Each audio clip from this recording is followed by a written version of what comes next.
240, 250.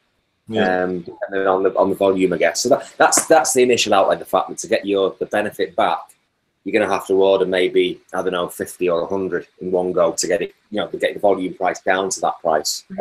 Yeah. But if you think you'll get through them, it just saves so much time. Yes, I think they would be sitting in my cupboard for quite a while if I had that. Well, yeah. Good morning, good evening, everybody. One day. It's been a while since we've had our hangout. I think this is the first one for the year, so it should be good. It would I'm be. sure we've all got a lot to catch up on.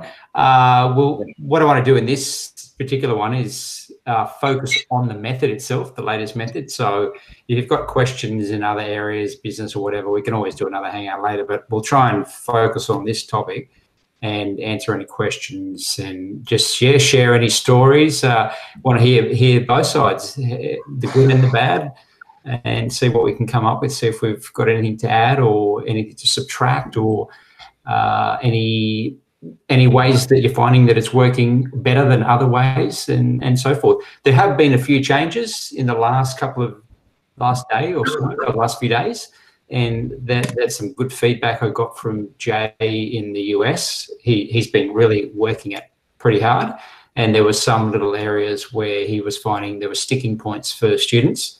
So, and this is what I'm looking for. I'm looking for those sticking points so we can say, okay, do we need to make that exercise a little bit easier? Do we need to add a few exercises? How do we work it? So, the idea is to try and find a way that we can make the method just work beautifully. So from start to finish, students just flow through it. All right, so what I'm going to do is I'm going to let Trevor kick the ball off on this one because he called this hangout. So Trevor, I'll let you ask the first question or throw in whatever comments you like. Go for it. Okay, so I guess one of the questions, can you hear me okay, by the way? All good. Yep. Okay, so I guess one of the questions I have with this really was about how this is going to fit in with the SMA, because obviously one of the advantages with the SMA is that you've got the option to see exactly where all your students are in terms of their checklists and relevant skills and so on.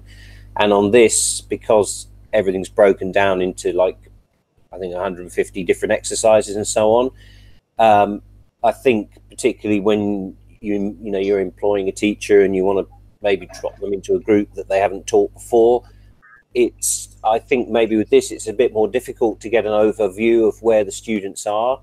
And I'm just wondering, are you planning on altering the SMA so that it's going to fit better with the new method, or how's that going to work? Yeah, I haven't really put much thought into that yet, because what I wanted to do is focus on the method, get the method right, make sure that it's all functioning properly. And then, because I think the question you're asking is how are we comparing and tracking students via some kind of app. And what I did initially was I thought about in terms of the number of exercises, and let's say you're doing students on level 1 and there's one on exercise 40 and another on 62 and so forth. The idea is that I can take just that very simple data and put it into a spreadsheet. So I can start, because the simpler it is, I take an approach, almost a musical approach, the simpler the arrangement, the easier it is then to embellish. So what we want to do is start with a very simple premise, and that is that we know where every student is in terms of that particular level. So if I've got 5 students in a group and I know the exercises they're on, and I know if I want to know it even from week to week, then I can simply update that spreadsheet simply by changing the number. So once we sort of get an idea of how that will work, then we can move it across to the app, and that'll be later. That's something that I'm not even going to look at until we're kind of very solid on the method and the exercises before I start tampering with that side of it. So for now, what I would do is just not worry about that at all. Use the app mostly for the other functions, such as storing your contacts, printing certificates, and so forth, and tracking your data as far as your marketing and so forth. They're the main functions. And really what I want to do with that app, because what I did, and this is how a lot of apps start out, is you throw everything via the kitchen sink into it, And then gradually you say, well, what don't we need? Let's just keep applying the 80-20, or what's really not worth the time, or what are you guys using and not using? If I'm finding that a lot of you aren't using a certain part of it, there's no point in continuing to develop it. Might as well pull that out, simplify it.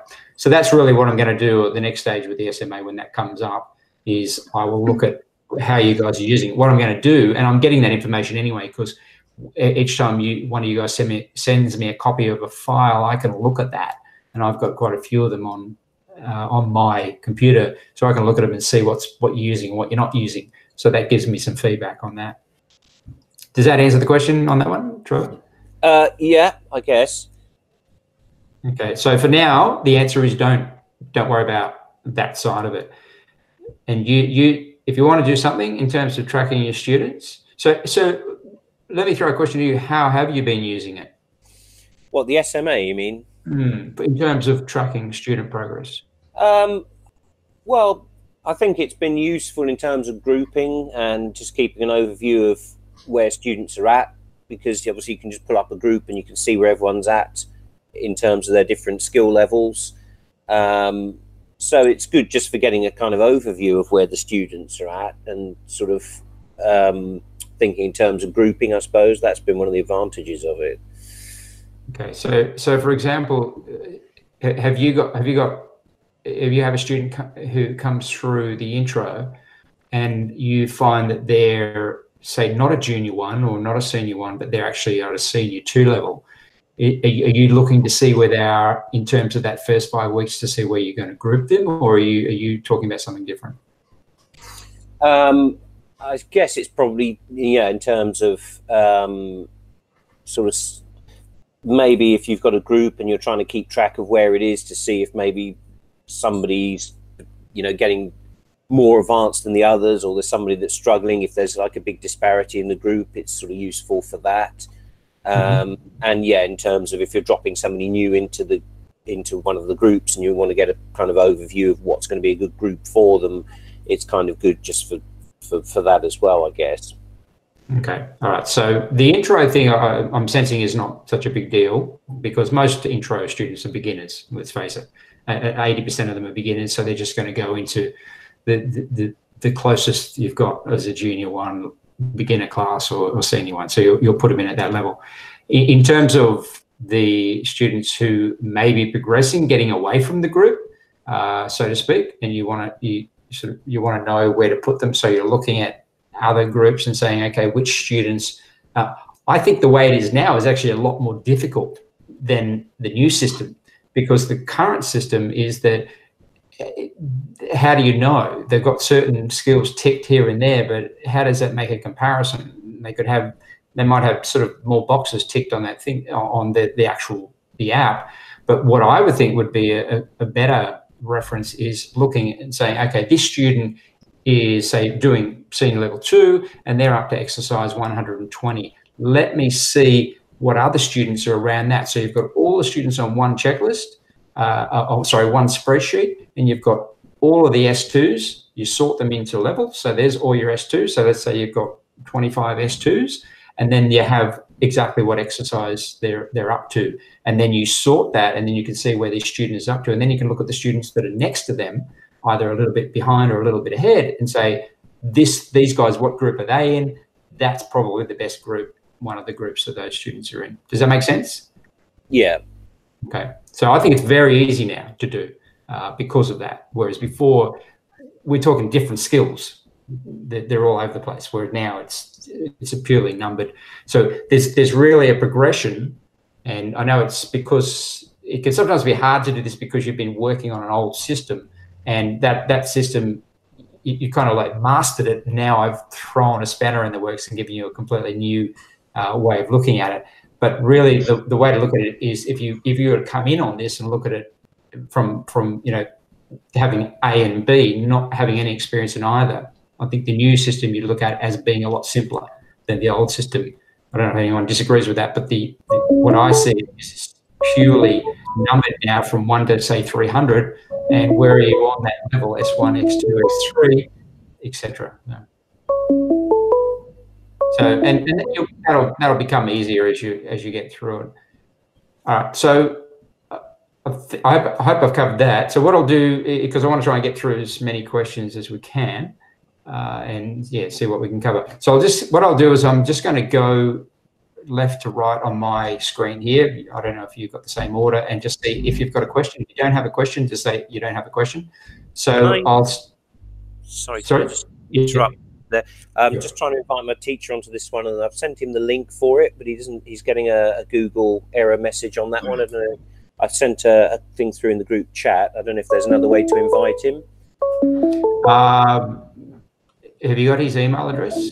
Yeah, I put it on the group chat there. Okay, all right. I'll just grab that. So tell him to stop trying to enter, and I'll send this to him.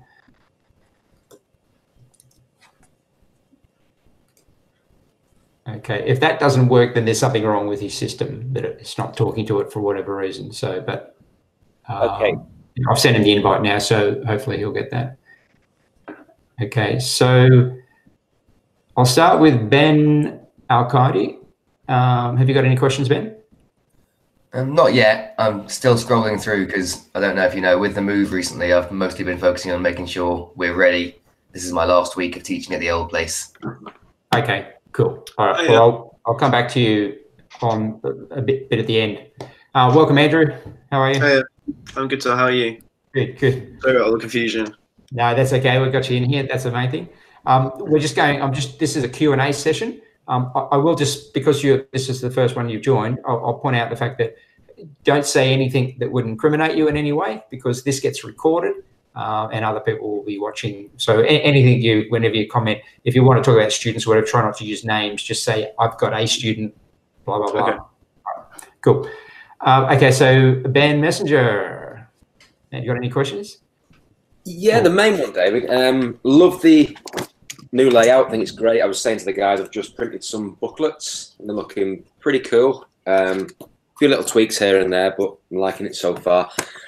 The main issue I've got, I think it's much easier for us as teachers, you're right, but I think as students, they open that checklist and you've got 150 boxes, and I think that can be quite daunting. Even though we've got the awards at the bottom, I'm wondering if maybe I still like the idea of it being broken down, say, because this section is you're working on chords. Exercise 1 to 6 is picking. Exercise 7 to 11 is chords. Exercise 20 to 25 is arpeggios. I still think, even if it's only in the checklist, the kids having that and saying, right, today I'm going to work on some chords. I need to look at these exercises. Oh, great, I've got my chords done now. Do you see what I mean? Even though I love the baby steps, it works brilliantly. I think there could be a little bit more maybe explanation for the kids. I still think opening that page and seeing 150 boxes, that is a lot more daunting for a 7-8-year-old kid than the previous checklist that said, here are your chords, here are your arpeggios. Certainly when we're getting towards the end, my students don't necessarily know what they can and can't do. I know, but they don't. It's not obvious. Whereas with the old checklist, it was very much, great, I know I'm good at chords, I know I need to work on the C major scale, and my reading needs some work. Do you see what I mean? That's not nothing to do with the method, purely the presentation checklist. I wonder if it may be, if we've not got agreement on that, maybe something I can trial and just try, just redesign the PDF a little and break it down a little, because it still follows, doesn't it? We look at these boxes and it still follows picking, chords, arpeggios, scales. It's just that it's not obvious from the checklist what you're working on. Yeah, I mean, you could take the contents and turn it into a checklist. The problem, and I understand what you're saying, and I understand that we've had the old checklist, so we're familiar with that. We're comfortable in that zone, and now we've been presented with a different type of checklist. And although, I think most people agree, and most people I've spoken to agree that the new checklist is a better checklist, but at the same time, there were some good things about the old checklist. And so the question, and I don't know. I mean, I'm hard pressed as to whether kids are going to be overwhelmed by that checklist. I just think that they probably look at it and think, what is it? What are we doing here? I think the idea of them, getting ticks and stars, or however you want to do it, even if you had a little booklet, or if we broke the checklist down into, 10 on a page or something, like every section, we could break the book into sections and have, instead of having 150 or 200 at the beginning, we could have checklists throughout the book and have, 4 or 5 of them with less boxes if it's an overwhelming thing. So that way this section, this next 5-6 pages is, there's 25 boxes to tick or stars to put on there, so that kind of like they feel they're getting to a certain point in the book, and then yes, like a chapter almost. You've finished this chapter, that's great. So we could do that, or we could do pages. Instead of having a checklist for every exercise, we could have a checklist for every page, which might be a different way to do it. Let me give you the Yep. I'm coming up against. Maybe it's just delivery. It might be the way that I deliver it to my students, but pretty much every student who's gone from, let me rephrase that, sorry, every student who's seen the old checklist sees the new one and goes, oh, well, there's 150 boxes. It's going to take me forever to get through. I then have to explain, well, you do realize that these boxes are chords and this section here is arpeggios. I've not had the issue with as many brand new students who haven't seen the old checklist. So maybe it's a transition thing, and maybe over time that will disappear because they won't be the transition. It's just looking at it, when you look at the exercises, 150 exercises with no discernible breakup, not for us, for the kids and for the parents, just seems a lot. And I feel I'm always, it's only a little thing, but I'm always firefighting and sort of saying, don't worry about it, Johnny. Bear in mind that those first 6 are on that first page. That's your picking done. Those next 4, they're your first 4 chords. You can do your chords, so we can tick those off. And they like the baby steps aspect of it, that each tick is a smaller increment, which is great. But it's just being presented with that page and then going, oh, hang on. It doesn't really give. Well, I actually like, I like this kind of conversation, because what it does is it gets us thinking about how can we get the best of both worlds. So how can we take the old and the new and kind of meld them together, because everything is evolution. You guys have seen it. The guys that have been here for a few years, you've seen how things have evolved, and there was an evolution before that, and before that, and before that. So we're just continuously progressing, and that's our strength. And I'll say that again and again, that our strength at G4 is we're not sticking with one fixed method and saying this is it. We're not going to do another Mel Bay for 50 years. We've constantly been moving with the times.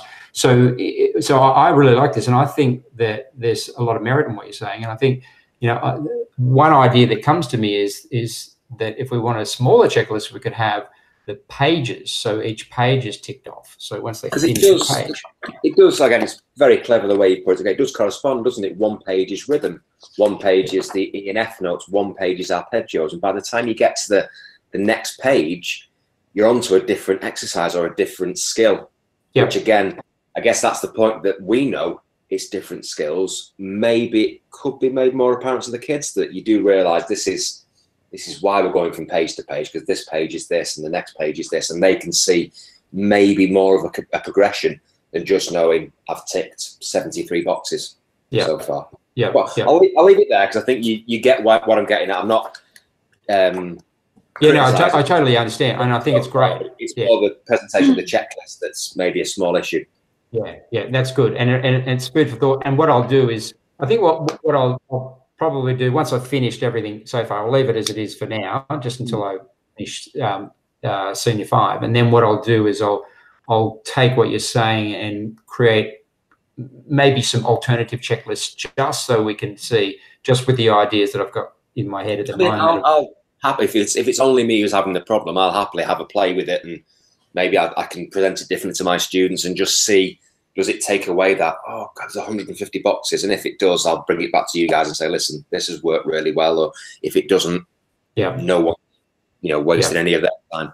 I think it's that factor of breaking it in, because the other side of the coin is that we know, I mean, this is been well researched, in that when you feel that having a sense of progress is really important for keeping them in the game. So if they feel that they're stuck on an exercise or stuck on a section or a page, they may feel like they're not getting anywhere. And I remember that from back in the early days when I was learning, when I was doing, you know, drumming and doing guitar, and there would be certain parts you get stuck on, and you'd be at the, I'm just not getting through this. I just can't get over this hurdle. So I think the idea of you know, having lots of checkboxes means there's always some progress, but maybe it needs to be designed a bit differently to have that effect, but without the overwhelmingness. So anyway, it's good. It's food for thought, and it's something we can look at. Right. Thanks, Ben. Can I just ask, Ben, were you saying you just want the headings, or were you saying you want more grouping? So 1 to 6 is picking. I guess a bit of both, Ben. Like I said, to me as a teacher, it's so obvious where we're going with it, and every page corresponds to a certain number of exercises, which corresponds to a certain number of skills. I guess it is just the headings, and I guess it's easy enough for me to, as a little experiment, just break the PDF file up myself and just put the headings back in there, because they're all there, aren't they? We can see at a glance what each, I'm just looking here, 11 to 15 is rhythm, 16 to 19 is E and F notes. You know, it's easy to see that. It's just maybe not as easy for the kids to see. Whether they need to see that or not, I don't know. There might be a place for like a poster where we can say the 7 skills. So each time that you're on a page, you can say, guys, this is skill 5 or this is skill 6. So you keep referring back to it, because I think a lot of it before, what I liked about the method was the fact that we grouped the skills, and we had this 7 essential skills. So it was very easy to, you know, for them to understand what we were working on right now. What this is chords, guys. We're working on the chord skill. Yeah. So once they, and where the book now, it's not as clear as it was before. Yeah, as a slightly extended topic on the back of that, I guess trying to relate it to songs is more difficult, because again, we've just got 150 boxes that to the kids mean nothing. Whereas before you could say, right, if you want to play Smoke on the Water, you need to get good at your picking and you need to practice scales. If you don't practice your chords, you'll never be able to play Knock on Heaven's Door, because that's all chords. And that's, again, not apparent with the new checklist. I think that was quite powerful, being able to link it all into songs, into real life, if you like. Yeah. So I'm going to just put here a couple of notes. So skills poster, so something that you can have in your studio so you can keep reinforcing it. You can even be done as an A4. So if you want to give it to them as an extra handout, you know, or to stick on their own wall, then they've got that, you know, in their head. The other one is checklist redesign. So that's all I need. I'll remember that. All right, beautiful. Thanks, Ben. Okay, Paul, you're up. No, well, actually, I suppose there's one question. I do agree with Ben about the checklist. That was my first thing I noticed when I saw it. It was just the overwhelm. Yeah. I suppose the hardest thing from my teaching is I'll look at the checklist to see where they are, and then have to flick through to find where the exercise is in the book. Yeah. So if I had page like a contents mixed with that, so you, like Ben said about picking exercises 1 to 10 for like G level 2, and then had the page number on it, that would save the flicking backwards and forwards. I'm getting better. You know, I had memorized all the pages and all the exercises. Someone would say, "What are you doing rhythm?" I'd know, you know, the exercise off my head. That I guess that will come. I know that page 7 is, you know, picking, and this is whatever. But yeah, so I'll definitely agree with that. Okay. I suppose the only question I really had, because it has flipped how I'd normally teach, you know, the 5, 10, 10, 5, focusing on 2 skills per week. So I'm curious about how you'd suggest practicing at home with a student. Would you say just obviously go through the exercise you're up to and work, you know, in that fashion, and then recap obviously previous pages? Or would you, because again, the 7 skills, would you say, well, realistically, we should be practicing a couple of different skills every day. We should be moving around the book in a bit more of, you know, a chop and change sort of fashion. I'm interested to see how you'd kind of explain that to the student. Because obviously I'm still fixing kind of the old way. I'm quite interested to see, you know, where you kind of see it going. That makes sense. Okay. I take the approach because where I'm sort of pulling a lot of this from is my experience learning drums as a young teenager. And we worked from basically 2 books, and it's funny how many drummers work from these same 2 books. It seems that, you know, whenever I watch, because I like to watch videos of, you know, session drummers, and it's amazing how many of them in the interviews they talk about how they used very similar books. They had one book for rudiments and they had one book for reading rhythms. And so I had a book called Syncopation for the Modern Drummer, and then the other one was the rudiments. It was the grey book. I can't even remember the minute, but they were the two books that I worked from. And so what would happen is I'd turn up and the teacher would say, okay, we're up to here in the book. We're going to work through these exercises today to make sure you understand each of them, that you can have a bit of a go, and then you're going to go home and practice them for the week. And then when you come back, we'll see how well you went. And so it was always that review. So I'd go home, practice it, come back, review it. Now, if I couldn't do it that week, then I'd have to go home and I'd get another week on it. But the teacher would go over it with me and try and find out where I was having problems and so forth. And so I was always progressing through the book. I wasn't going back to the beginning of the book. But if the teacher saw that I was getting stuck on something or it didn't make sense, then I might have to go back to a section to try and, get that happening again.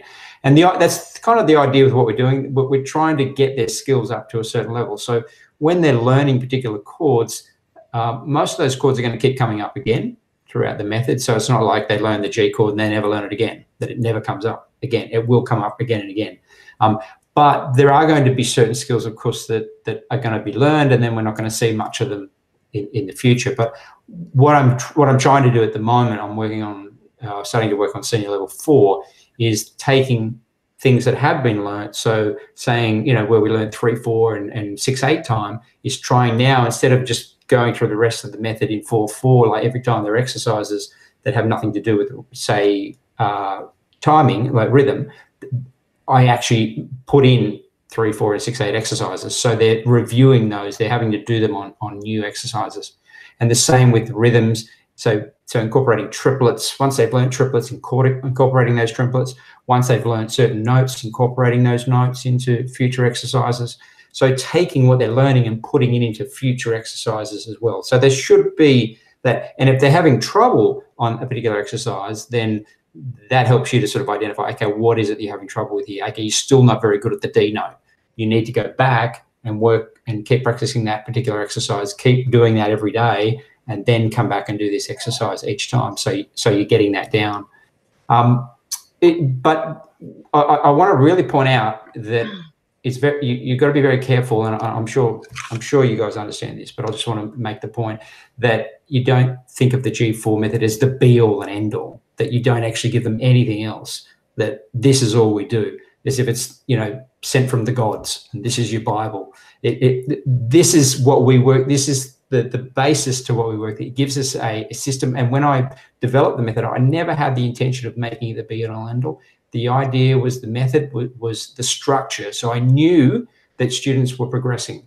I didn't have to sort of think, well, where are we up to each week, which was what it was like for me and most teachers, was you have all these tab sheets and we'd worked on 25 songs and we'd done these chords and that chords. And I didn't really know where we're up to from week to week. And I was always trying to think of what we'd done up to this point. So when you're doing it, the G4 method gives you that ability to know that you're up to senior level 3. So I know you've covered these chords. I know you've covered these skills. So you should at least understand them. Or if you haven't, then you need to go back and review it again.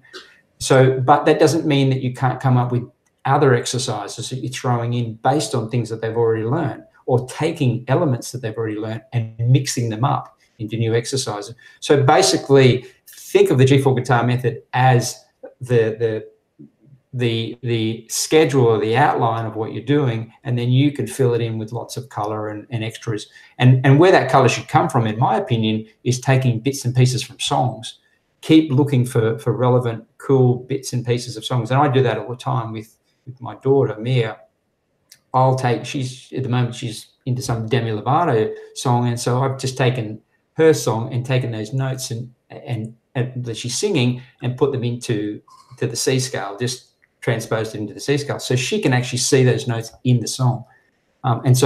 And I used to do that all the time. That was a matter of course for me. I'd be listening to music and TV and latest hits, and I always be picking a little bit. So I didn't teach them the whole song. I just picked out little bits and pieces. Sometimes I'd transpose it.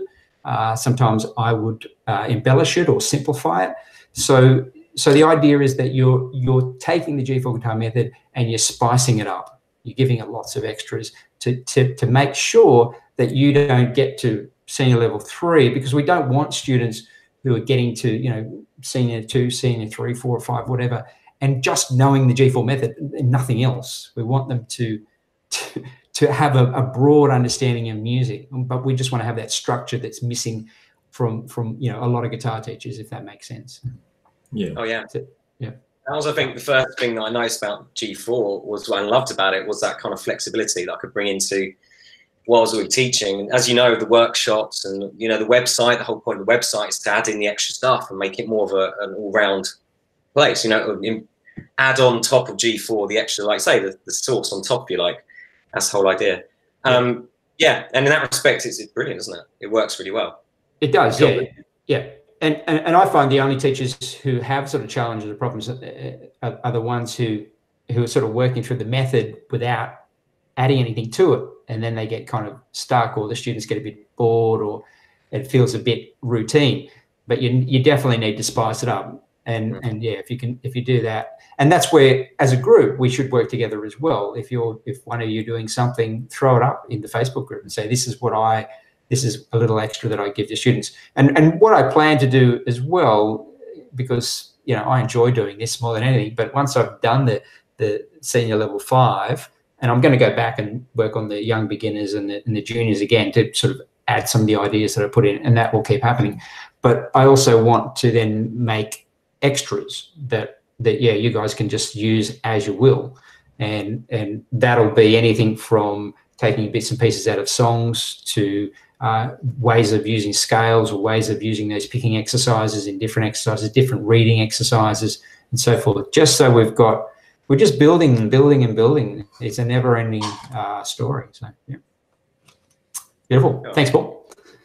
Can I jump in with a quick question, Dave? Yeah, go for it, Ben. Going through again, as I said, I haven't really had as much time with this as most of the other people here, but as you were saying, you chose the example of the chords. And then looking all the way through Junior 1, they only seem to come up for exercises 7 to 10.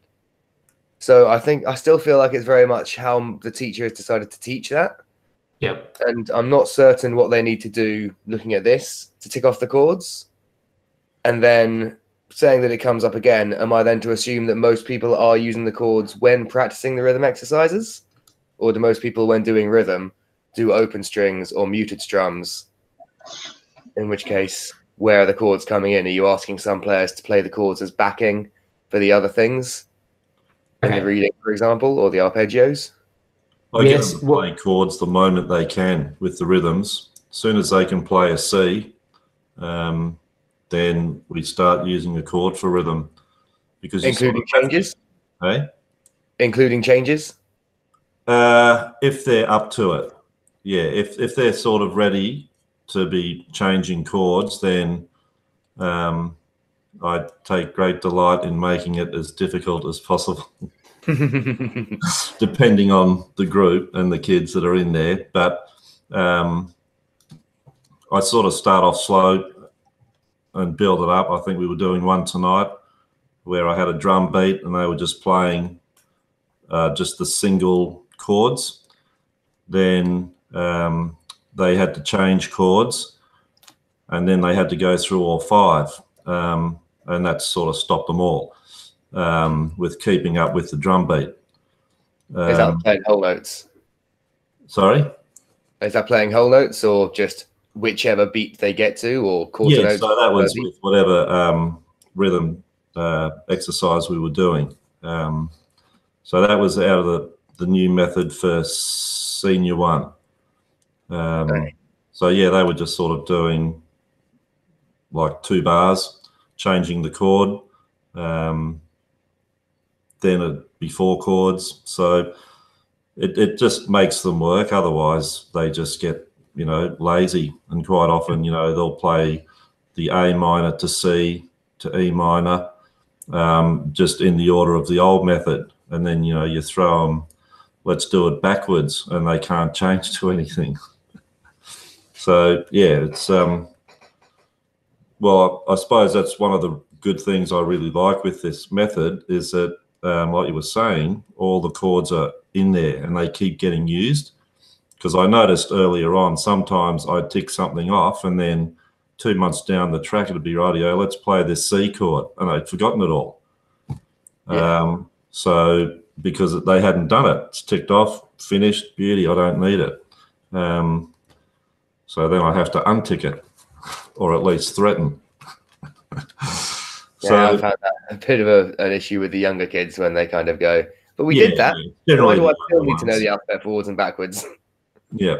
So there's it's good to see like all your roll chords in there, and then if you're doing A, you're sort of going to all the different chords that you've already done. So that works out pretty well. Yeah, because because you've learnt the chord, and just to answer Ben's question, Ben, you actually raised a good point, which is something that I've realised already, and I was going to mention it as well, is that the assumption of using the chords for the rhythm, that's based on the old method, because we all knew to do that. That was always what you did with the rhythm. You went through a 3-step process of play the chord, get the fingers in the right position, then do a muted. For the rhythm, what you do is you basically clap it out or tap it out, the rhythm. Then you do the muted strings, so you turn it into a strum action, just worrying about the strumming hand, and then you bring in a chord, and then you strum the chord, and then you can do chord changes on top of that. So that was the idea with the old method. But what I realized in this one is I didn't make mention of the fact that you need to be doing chords and chord changes. But I had put that into the senior one because I've realized that it was missing from the early method. So that's a good point. But so for now, just to clarify on that, then what you need to do, for instance, is that they learn the chords, and then again, once we get to the arpeggios, they've got to do that again. I'm looking at junior level 1 here, so that the chords get reviewed there in the arpeggio. And then when you get to rhythm, the rhythm part 2, because you've done it in rhythm 1, but also when you get to rhythm part 2, again, bring the chords in and use different chords. And you can handicap this, because what we want to do is not in junior 1 and senior 1 even, we don't want to be too harsh on them. We don't want to make it too hard. So we want to sort of let them, and some of them will be more advanced than others. Some of them practice more, they just have done other instruments. So when you're doing, say, part 2 rhythm exercises 46 to 53, what you want to do there is say, okay, Philip, what can you do? Can you do a chord change every bar? Good, great. Okay, what about you, Max? What can you do? All right, what about you, Mary? What can you do? And so you might get to the point where a student can change chords on every beat, and that's fine if they're that good, great. But that's the handicapping. So you're incorporating chords and chord changes, but you're doing it at their level, and you're still ticking off the rhythms as long as they can do a reasonable chord with it, and hopefully a chord change in there. But it's up to you. You can play it. It depends on where you set your standard for your groups. And that's where, again, the flexibility is up to you. If they can just strum the rhythm muted, then maybe you can tick it off. Or if they can do at least a clean chord, I think that's where I draw the line, at least on doing a clean chord on the rhythm. But chord changes, if I know that they're up to chord changes, or that's my standard, that I want to make sure there's at least one chord change in there, then that's where I would put it. So it's really up to you, but make sure that they are using chords for the rhythms, and that you're bringing in those chords all the way through. All right. I take the 80-20 approach on this, in that we know that chords make up 80% of what guitar players do. So we want to take that same approach to when we're teaching them and getting them to use lots of chords. A guitarist who has a good chord vocabulary along with great rhythm, they're going to be in demand, because most bands, most groups, if you can play lead, great, that's fantastic. But if you can't play some solid rhythm, then you're probably not much use to us. So I think that if we make sure that they're learning chords and they're learning those rhythms and really have the 80-20 on that, I think you'll produce some good guitar players. That's how I look at it anyway. So, all right, so that's good. I think we've got that covered. There's just something I wanted to ask as well on that, because before we had the checklist explained sheet, you actually went through and you broke down, say for chords, they needed to do a strum, one beat, put the hand on the knee on the next beat, and so on. and rhythms. They had to do chord changes on one pattern or one chord and different patterns and so on. And I really found that sheet useful because it made it very clear to students, exactly what they were having to achieve.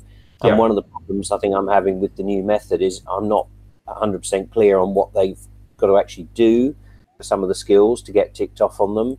And I think in some of the respects, it seems like, we say the chords, for instance, we're not expecting them to achieve the same standard that we were before. And it's almost a bit like we're kind of dumbing it down a bit for them, I think. Well, yeah, it depends. What you need to do is default to the old method. If in doubt, default to the old method. So where you're not seeing certain instructions, such as a hand on the knee, these techniques, which I think were, I can't remember, what was that? I can't even remember that sheet. It's been so long since I looked at that. Where was that? In the method itself? No, it was an extra sheet you produced. It was checklists explained, and it was basically just, it went through each skill and said okay. to achieve it. Was that mine or was that Ben Al-Qaidi's? I think Ben did something up. Didn't you do something like that, Ben? I don't think I did a whole checklists explained one. That rings a bell as something that I downloaded rather than one that I made. Okay. Pretty funny, I think. I did do a chords kind of multi-step page, but that was what I was replacing the actual chords page with after the intro. Yeah. Well, look, these kind of things, if you've still got that sheet, just keep using it. Just use that as your go-to, and just default to worked for you before. So that's where we want to we don't want to sort of look at the new method and say, again, this is all there is, and I should only what's in this method and ignore everything that came before it. If there's something that you feel is missing that could be added to it that helps it, that's great. Let me know, and I'll try and add that back in. But if you think that something from your own standpoint should be there and is not there, then just default to that, so that it makes sense to you. That's the main thing. All right. I have a question, if that's all right. Yeah, sure. I have a 4-year-old student just starting on the new method, and going through the checklist. I did all their picking straight because they've done their young beginners thing first. And just a question, just to clarify, the 4-year-old's doing the young beginner or the junior? They're now on the junior because they've sort of worked through all the young beginner stuff. Okay, cool. Yeah. And I'm just finding it a bit difficult. So like they're getting stuck on their C and their G7 chord, but so I've been trying to like move them forward a little bit so that they're not just spending the whole half an hour on just that. But at what point do you have to be like, hang on, we're doing all the exercises further on, but you still haven't got 7 and 8 done? Okay, so 4 is a bit young to be doing junior 1, so that's I think that's the problem there. But if they've already done the young beginner and successfully done that, for now, what you're going to have to do is bridge something. You're going to have to come up with something, sit down and say, okay, what kind of exercises can I give this particular student? Because this is going to get later. What we're going to do is once the senior level 5 is done, we're going to come back and do the young beginners. We're going to add another level in there. So if you can be experimenting a bit here and writing notes and share those with me later, that would be great. If you can tell me what kind of things you did, what you found that worked, as I'll be getting from the other guys as well, then what we can do is we can bridge that. Because what we want to do is we're basically going to take the junior 1, this is my idea, is just to take the junior 1 and simplify it and make it so what it does is it helps the students who are a bit younger, this young beginner 1, and young beginner 2 will be really going into junior 1, but a simpler version so that they're prepared for it.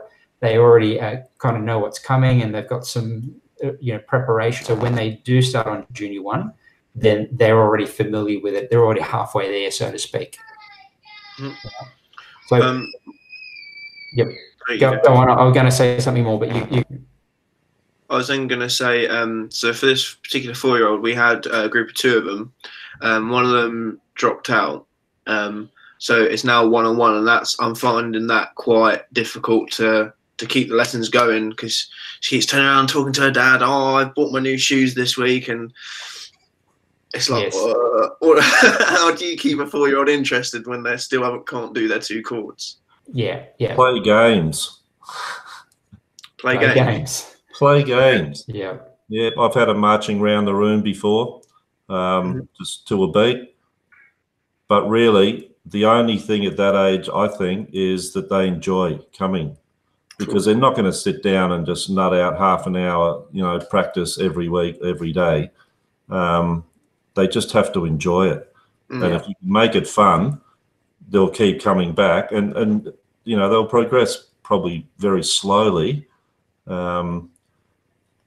But they do. I've had one just start back up again. She was with me as a 4-year-old and lasted probably 6 months, I guess. Now she's, I think, 6.5, nearly 7, and just started back up again. So the seed is there. But yeah, I've found that you just can't expect them to just like, no, come on, sit up properly. It's like, oh, get up. Hold your guitar up. Do something else. Yeah. Yeah. Well, this is an area, and probably not for today's discussion to go into depth on it, because it's really about teaching 4-year-olds. But I will touch on it for 2 minutes, and that is that Rob is absolutely right. Play games, keep it fun, but also see what will happen sometimes with parents is that they will think, well, we just coming and playing game. Where's the learning? What's my child? Why am I paying for these lessons? And my child is not actually learning any songs or whatever. And that'll happen. You'll have parents who'll have a 4-year-old that'll be coming for 6 months. Why can't my child play, Stairway to Heaven yet? What's going on? So what you've got to do is you've got to keep reminding them. It's really about educating the parent. If the child is happy to come along, then you're halfway there. But the other half is making sure the parent understands what's going on, that there is a method to the madness that they're seeing. And that is that children who learn early, I started my daughter Mia at the age of 3.5. She's now 10. And she actually much prefers singing. She doesn't want to practice guitar at all. I sit down with her, I make her do it a little bit, but I'm not forcing her now. I'm just saying, well, it's up to you, sweetie. But what she's got now is an amazing ear, better ear than I have. So she can hear things really well. She's a singer now. She loves singing. She sings every day. And that's because she knows she can sing. She has the ear. She has that training, and that's all. And that all comes from early days, because, like I said, I won't go into the science of it, but there's a part of our brain that is activated from a young age, and that's where our listening, that's where perfect pitch is trained at a very early age. It's very difficult to train perfect pitch later in life. You really can only do it in those early years. There is debate over that, of course. There's 2 schools of thought. You'll be hard pressed to find someone who gained perfect pitch who started music later. When I say later in life, I'm talking after the age of 10 or 11. So what happens is they can keep letting the parent know that their child being exposed to music lessons, exposed to music, and just keep working on fundamentals such as rhythm. Rhythm is great with kids because they can do it and they're happy to do it. So you can actually get through a fair bit rhythm-wise. And that's where, when you're looking at the method, the G4 method, the rhythm that is, say, G3 is something that at a 4-year-old, if they start early, can be doing within a year or 2. They can get up to that rhythm level, but they can't get the dexterity. They don't have the strength in their hands or the control of their fingers. So there's other things that they can't do. So you can keep progressing with things like rhythm. You can even do oral training, ear training with them. You can do singing. So get them to familiar with the method. You play the songs. This is, say, taken from Junior 1. You play those melodies and get them to sing along or clap along, to do the other parts of it other than the guitar playing itself. Because that's the hardest part, getting their little fingers to do what they tell them to do, because that's where they're behind. They don't have as much control over those parts, that those fine motor skills. They take to an older level before those fine motor skills start kicking in, and that's where 7 is a good age to start on the junior. Cool, thank you. All right, no worries. Okay. Any questions? Any comments? Are you there? Yep. Hi. Sorry. Hello. You can't see me. Can't see you. Yeah, I can hear you. That's good. Just one really quick thing on that. That was a good conversation there. I've had heaps of 4-year-olds, and I've had fairly good success with many of them. But the pattern has been the same every time. It's always somewhere between 9 months and 12 months. They suddenly click, but it's been 9 months of very, very slow, like almost going nowhere. And then suddenly, like the penny drops, and they check off the whole young beginner checklist very quickly then. And one of the things I found to get to that point more quickly was to focus on the reading with them, because if they get really strong with the reading, then they can just play heaps of songs and it's all fun. But Yep. On the checklist, sorry, the new method, I've only just recently started with that, because I've been putting it off, waiting to see what everyone else has to say about it. And it looks really good. And I did have one student who came in and said, look, I found this thing on the website. What the hell is this? And I said, well, that's new. So would you like to do it? And so I've kind of been just going along slowly with it. But so far, so good. And I didn't have any specific questions. Great. Okay, well, that's good. Yeah, it's good to get some feedback. That's terrific. And that's a very good point. I will say, Andrew, on the about with my daughter studying 3.5, there is a video you can find. Just look up Mia 3-year-old. It'll probably come up on YouTube. But it's her playing. You know, really, she's not even 4. She's 3 and however many months. But she was reading already at that stage. But I was teaching her on a ukulele, so it was very easy for her. And that's where I said about the dexterity and the strength. Guitar sometimes a bit hard for them, so I put her on the ukulele, and it was much easier for her to play those notes. She was reading without a problem. And the reading is good because it's very simple. But you might have to do a lot more exercises on the reading. Don't worry so much about the chords. Leave the chord later. I didn't introduce the chords until she was about 5, actually. Before that, it was all just reading and rhythm and, yeah, singing. Ear training, if you like. Okay, great. I'm glad you remind me of that, Ruby. Okay, Rob, you've chimed in a few times. You've had some great comments. Have you got anything else you want to throw in? Yeah, with the one thing I've found a bit difficult is I've got groups that have still got the old method. Yep. Today I've put a new one in.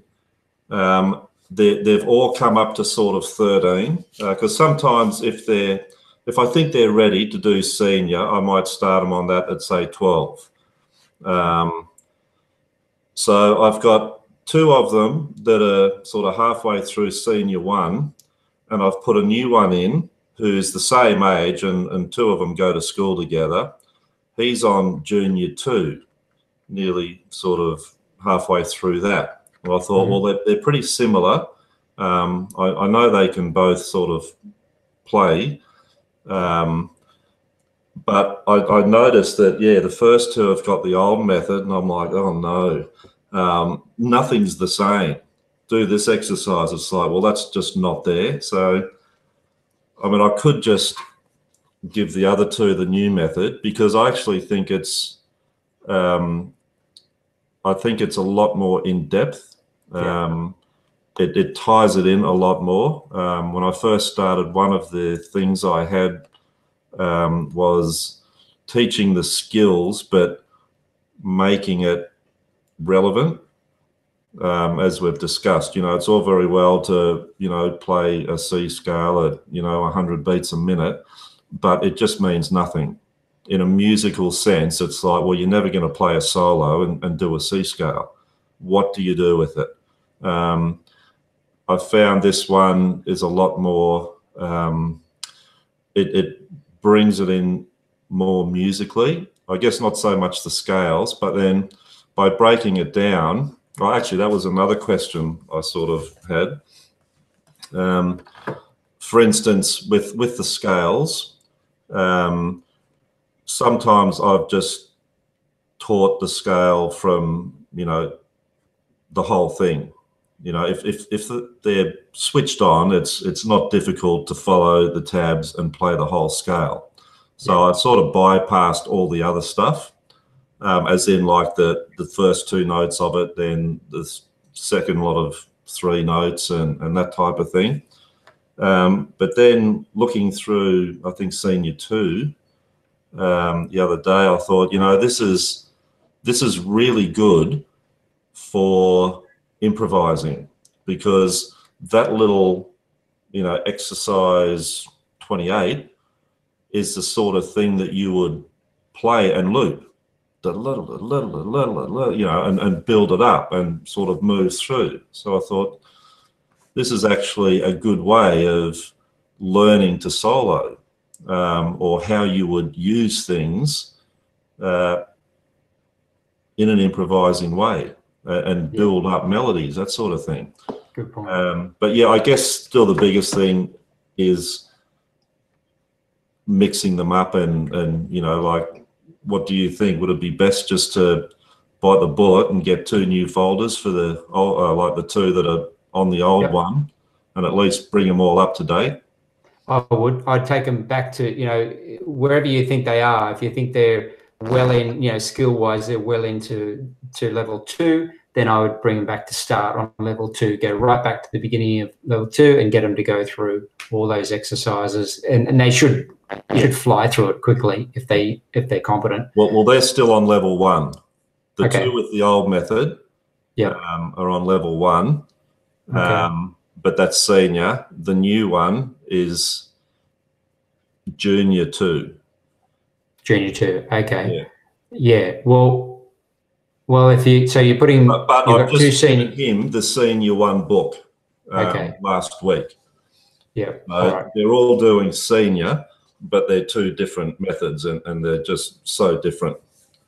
Okay. Cool. So what I would take the Junior 2 guy and just put him on the Senior 1 if you think that he's up to it. Oh yeah, he is.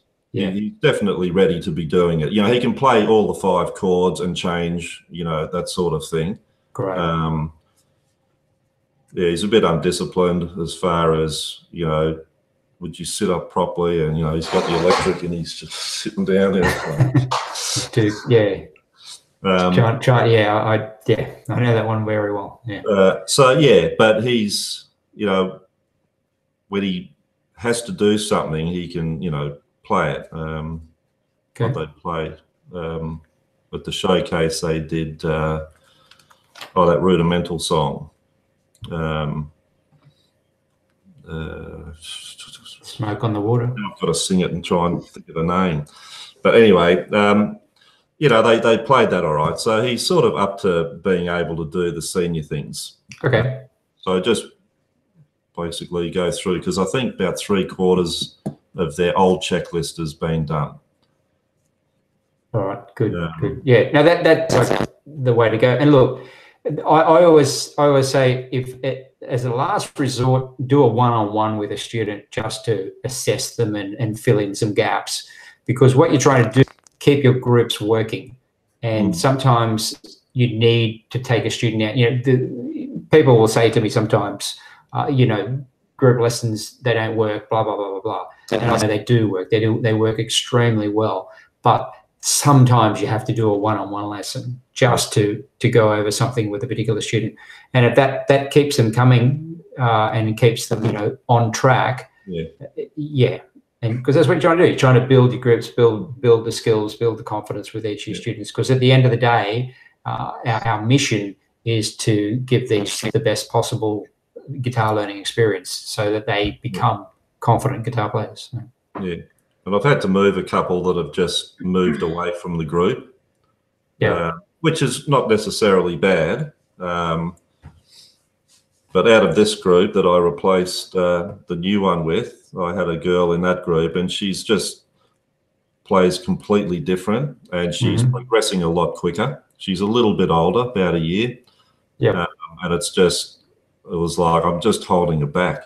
And I said, look, I'm going to take you out of this group and move you. And it was just perfect timing, because Mum's chimed in and said, yeah, I was going to talk to you about that. So that worked out fine. Right. So yeah, sometimes they just, need to break up and or at least move to something new. So she's in a group of 1 now for the moment. Well, that's fine. She's obviously at a higher level, so so you've got other students who will come through over time, and it may take a while, or she may end up being your group of 1 for all, and that's okay because she's. I've got a few of them that just don't fit with anyone. Yeah, and that's fine. Yeah. All right, beautiful. Thanks, Rob. I better. Yep. No worries. Give Vicky a chance. All right, Vicky. Any questions, comments? I'm sure you've got something you can share with us. Yeah. Can you guys hear me all right? Yeah. Sorry. Yeah. We can hear you. Yep. You can. Yeah. Cool. Okay. Yeah. So first of all, I wanted to agree with what Ben and Paul both said about it would be really useful on the checklist to have something just to let us know what all the different numbers mean. And I know Ben said it's more for the students' benefit, but I would also find it really useful too. Especially the thing that Paul said about having to flick through the pages. Oh, you know, what's number 45 or whatever. If you've got to do that with 4 or 5 students to find out where they all are and then handicap on the fly, you know, that can take up quite a lot of time in the lessons. Yep. So yeah, something, even if it's just like a heading above each of the different exercise numbers, you know, would be really useful. Okay. Yeah, just a couple of things really. In the senior one, which I've just started using, I've noticed with the E minor chord where you've brought in those finger exercises, which are great. I'm just wondering what they need to do to get, like, how do they get the tick off for that, right? Because obviously when you're strumming chords or you've got to change at a certain BPM or whatever, you know, that's pretty easy. But it's just when you're saying, you know, do this exercise with your first finger for 2 minutes and then do this exercise, at what point do you say, okay, they can do that and give them the tick? I've been a little bit confused about that because they can sit there in the lesson doing it and I'm like, okay, well, you can do it. Do I give them the tick then? Or yeah, that just some help on that would be helpful. Yeah, I wouldn't give any particular time, but if a student plays an exercise for 30 seconds confidently, providing it's a short exercise, because most of the exercises are short, so if they can do it a few times through, no mistakes. The way I look at it is if they can play it 3 times with no mistakes, then they've obviously got it down. Yeah. Okay. Yeah. Cool. And the only other thing I thought as well, this has been bothering me for a while, and I know we've had conversations about this on Facebook. In the junior 1 method, the E minor chord, I know the instructions there are to form each chord for 2 minutes a day or whatever it is. Obviously on the E minor, there's nothing to form. So you know, do you give them the tick literally for just strumming three strings, or is there any kind of time or anything like that they need to do it at? Well, there's a memory component as well. In other words, yeah, you don't open to the book and say play E minor. What you actually do is you close the book and you say play E minor. So if they can play it, they get the tick. Yeah, great. Same with all the chords. Actually, I have been asking them to do that. Yeah. And that was a question that was Trevor raised, was about I think it was Shane that raised it on Facebook with me privately, and he asked which ones do they need to memorize and which ones don't they need to memorize. And I come back to that sort of idea of what do you really need to memorize in music? Memorize of rhythms. Well, rhythms change. Like they don't need to know exercise 42 is whatever rhythm, and can they play it? What we want them to know is the chords. As they learn the chords, they need to memorize those. So if you ask them to play a G or a C or a D or whatever it is, they need to be able to play it without looking at the actual diagram. Right. And they also, obviously with say arpeggios, that goes as well. But with the arpeggios, it just has to be a standard arpeggio. They just have to be able to play a simple arpeggio. They don't have to necessarily play the one that we prescribe, but not for harmonic arpeggios. Obviously, if they know the chord, they can play the arpeggio. But for a melodic arpeggio, they need to be able to play simple arpeggios must on those ones. So we want them to memorize those as well, and scales. They need to memorize scales as well. So okay, great. Yeah, the rest they don't have to memorize anything else other than some theory. They need to know the basics. Sure. Okay. The other issue that I'm having, and again, I mentioned this a little bit on Facebook, I think, was that with the new method, I think maybe I've been a bit laissez-faire with the ticks. So I've been, very often they get to the end of the 5 weeks and they'd have a lot of ticks done, and then of course they go into the groups, and there's just not the same amount of time, to give them the same amount of attention. They're not going to get 10 ticks in one day, very, very rarely. And then of course I get the I've had this a few times, the parents saying, we like the method, we like the teachers, we want to stay with you, but they're making more, we feel like they made more progress in the private lessons because obviously they're getting all these ticks. So I've actually stopped in my current round of intros. I'm purposely not giving as many ticks out because I don't want them going into the groups, with a massive head start and thinking that that's how it's going to continue. But I'm just wondering if there's any advice that you can give me on how to deal with that, how I should be preparing them in the intros for that, and also how to respond when I get this coming up from parents, because it's come up a few times now. Okay, very, very good questions. In terms of I agree with you on the intro. It's better to be conservative on the ticks. Just so you don't, not just for the reason that you're talking about, but also we don't want them to think that that's the progress they'll make. It's that you're going to get 10 ticks every week. That it's so if you sort of hold back, be a little bit conservative on those, and make them work a little bit longer on those exercises. And I would say to students is, look, you can go ahead, that's fine, but these exercises are the ones that I'm going to be checking next week. And so you kind of, you got to find the right balance there. But at the same time, if someone really deserves the tick, you don't want to hold back on it. Sure. And what I would probably say to the students is that in the early stages, these exercises are designed to help you progress fairly quickly through the early stages because it's simple. It's a lot easier in the big, but it gets harder as we progress. So, and most people are familiar with this. Most kids are familiar with this because video games are designed. They get harder as you get further into them. So, so the first stages, and they're designed that way to get you hooked, so that you feel I can do this. I can do it. If it was hard at the beginning, most people wouldn't continue. They'd give up after half an hour of trying to play the game.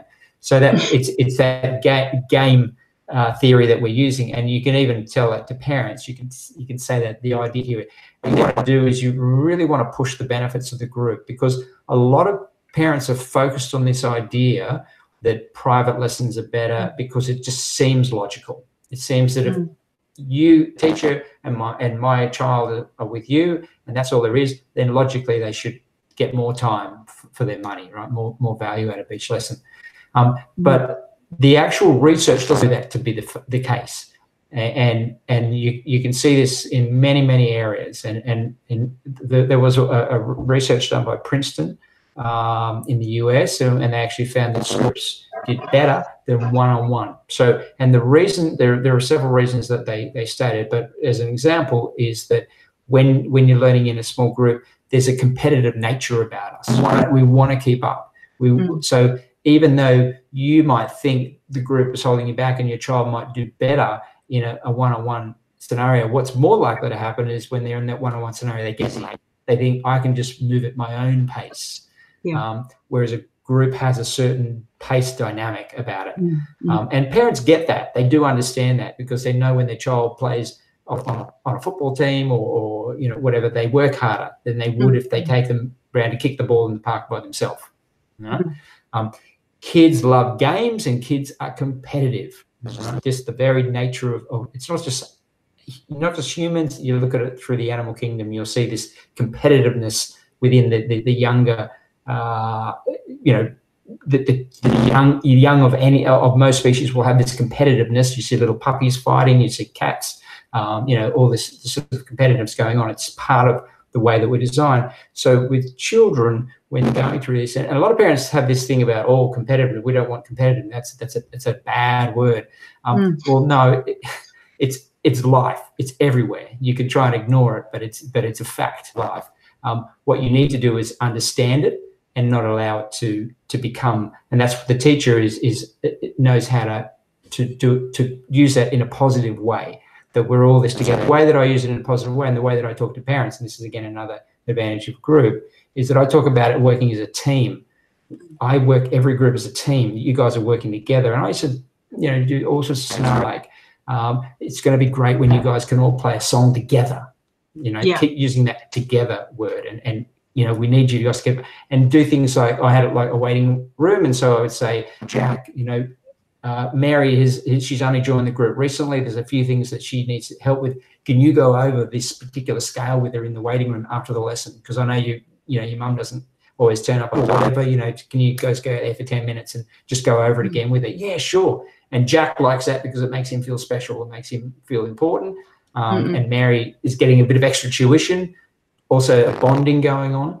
And so if you can really bond your groups, your members of your group as well, this is really important, getting them to connect and finding common ground with them. Think of it like a party. You know, you want to people know each other, and we've all been in that situation where you kind of bring people together, you don't know each other, and you try and get them to sort of bond and connect with each other.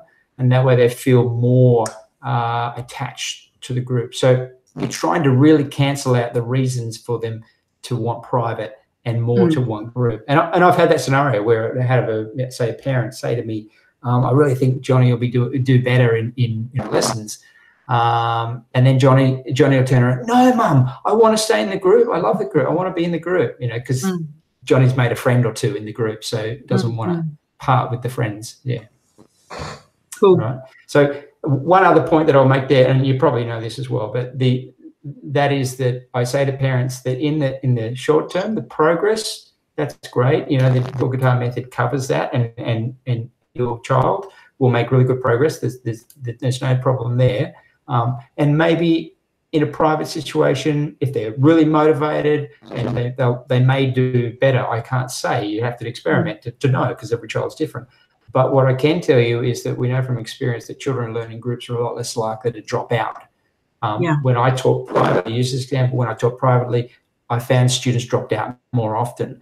And the reason is because that when they're learning privately, they kind of don't have this, there's only to the teacher. So if they're not committed to the teacher or learning guitar, then they can easily drop out. There's only one person to tell, and that's it. But when they're in a group, it feels like they're kind of leaving their friends or you know, the team, the group they've joined. So there's another element there as well of being part of a group. So really the point to what I'm saying is that we want to keep selling the benefits of group to the parents, and because there's a certain point where they will stop asking and questioning you, and they'll just trust you. Yeah. Cool. Okay. I just had one more thing, which I'm really interested in, which is about how do I put this?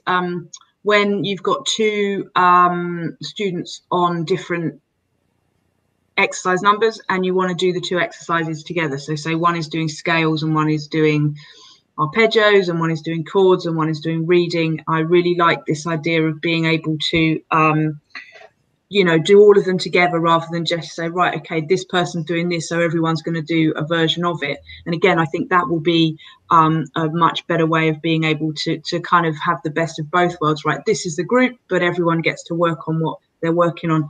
And I know that you've said that many of the exercises you can kind of overlap, but I was wondering if anyone had done that and if anyone had any kind of practical examples of that, or if you could suggest some practical examples of that. I know, I'm pretty sure Shane's been doing that in the US because we've spoken about it. I don't know if anyone else is here today, but a lot of it will harmonise without a problem. So if you can see that, you know, you can just look at it. You'll know that'll work with that, or that won't work with that. And even if it sounds a bit bizarre, if it's not, as long as it's not totally off the planet, which in most won't. If you're playing in one key and they're in another key, which is, you know, semitone different, it's going to sound a bit weird.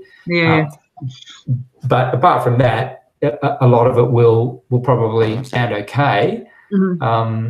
So, look, I mean, there's probably not a necessity to have 4 of them all doing their own exercises. I mean, just splitting it into 2, I think, is probably enough. So you have 2 different exercises, and you work on that, and then you can flip to the other 2 where you do that. Okay. 2 exercises. So work. Okay.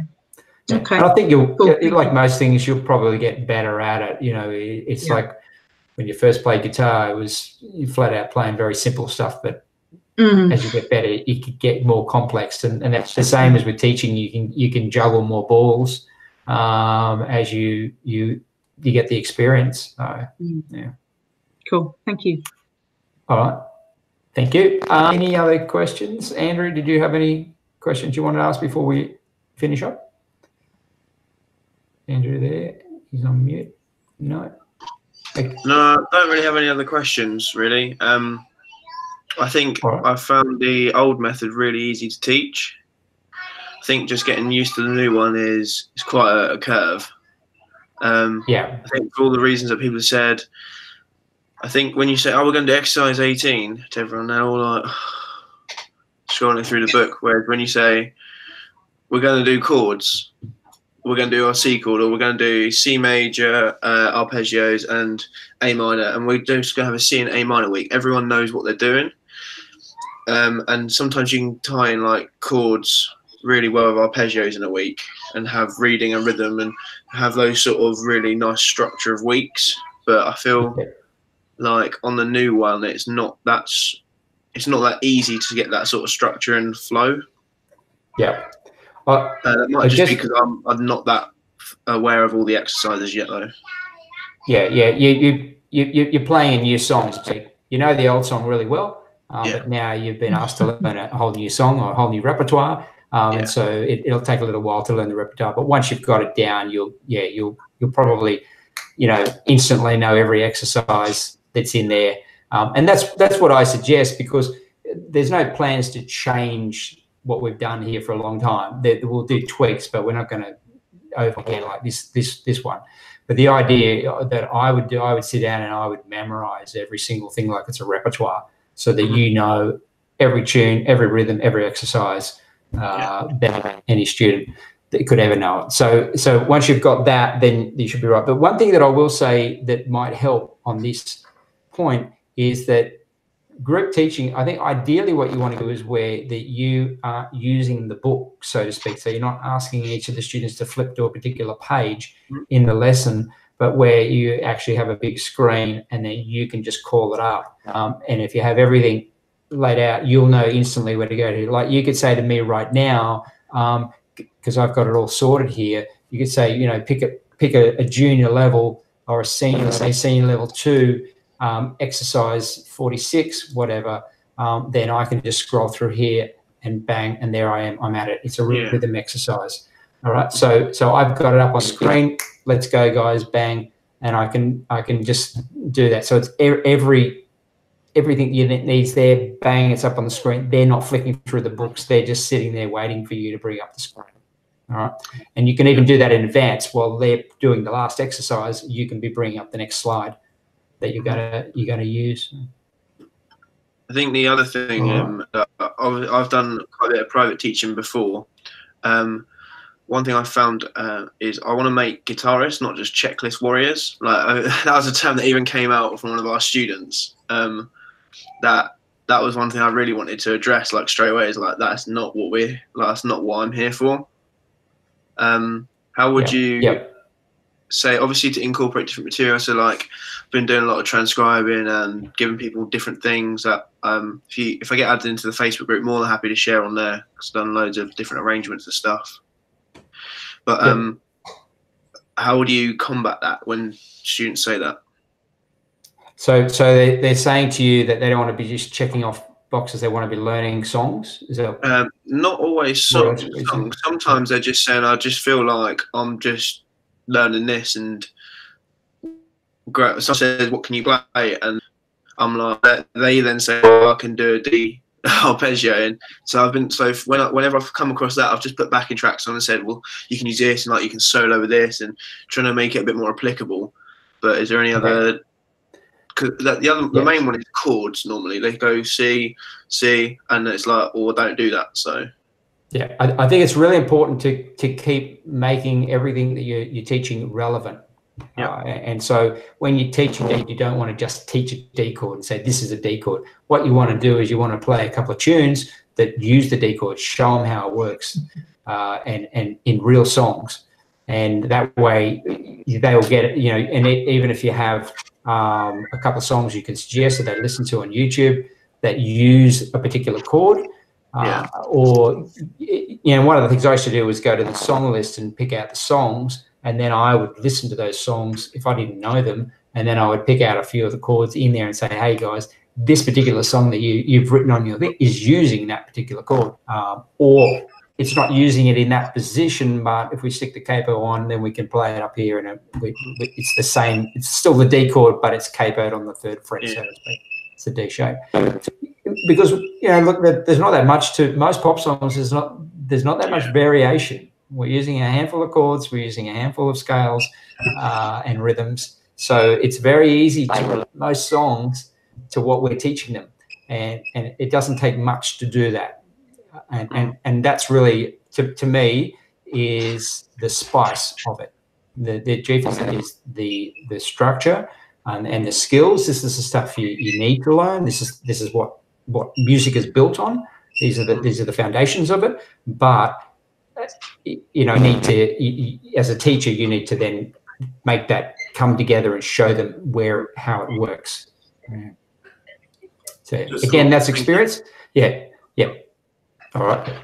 Just with that, I found that with the slightly older students, like your sort of 14, 15-year-olds, exactly what you're saying. To me, it's important that they become good all-rounded guitar players, as opposed to checking stuff off, because it's easy to check stuff off and not know anything about what you're doing. With the young kids, well, they don't really realize it at that age, so you can do that. But I think you got to be careful not to try and tick everything off so quickly, even though we want to do that and you want to get them through. I think if they know that they're improving and starting to get musical knowledge, if it takes longer to finish the checklist, I don't think that matters, as long as they're not waiting going, oh, God, I'm here for a year, you know. But if they're becoming like really good players, I don't think they're going to mind. I think they would much rather sit on level 2, and by the time they get to level 3, they're probably way ahead in a lot of ways before they get there, because they're not just ticking it off. So for some of the groups, I'm not really too fussed whether they get through the checklist that quickly, as opposed to they learn how to play and how to use them. So it takes a bit longer, I think, to do that, because there's so much more to learn. You know, what are we going to do with this E minor pentatonic? Well, you've got to go into it and you've got to play with it. You've got to play bits out of it. You know, there's a couple of songs. Back in Black is a great one for that. You know, you learn that riff, and that is the major. That's the minor pentatonic with an extra note in it or something. So it takes a bit longer, but I think it's worthwhile. And if they understand that, I think they'll be fine with it. Yeah, that's good. Yeah. I'm going to wrap it up now, but yeah, just to sort of finish that little bit is there are going to be different kinds of students. They're going to be students who just love ticking boxes. That's what they want. They just want to tick, tick, tick, and they don't actually show a lot of interest in the musicality of it. And then you have the other extreme where they couldn't care less about ticking boxes. They want to learn the music side of it. But you know, we need both elements. We need them to do the boring stuff and then mix it up with the cool stuff. But we also need them to you know, be able to not go to one extreme or the other. We want to find that balance. So yeah, and that's the nature of teaching. That's the art of teaching, if you like. And what we do know is that we're giving them the skills in a format that should be digestible, and then from there, yeah, we can just keep playing with it. But you'll always find that there'll be no perfect student. There'll be no one who sort of just sits in the right place. They'll always need a nudge in one direction or the other. And some students don't listen enough. Some students are too technical. They just, you know, we've all experienced that. We've seen guitar players who they're amazingly technical, but there's no feel in their playing or imagination in their playing, or it's just, you know, and I don't know if you've met guitarists like this, but occasionally you meet them and they're technically quite proficient and sometimes amazingly so, but they don't seem to be in contact with the music. It's like they're just doing it to show how fast or how dexterous they are, without any regard for whether it's musical. But again, different people have different taste. People love that. So it really comes down to what they're after. But in the case of what we're doing, we're just trying to create a structured method that gives us that basis, and then you bring in and spice it up from there. All right. That was great. It's an excellent feedback. I'll go over those things. I've got a few points here that we'll work on, and I'll continue on. And then when I finish Senior 5, we'll have a look at those checklists and see if we can do something with them. All right. I'll let everyone go. Thanks for coming. And yeah, I'll see you on the next one. Thanks, David. Thanks, guys. Cheers. So yeah, everyone. Bye, guys.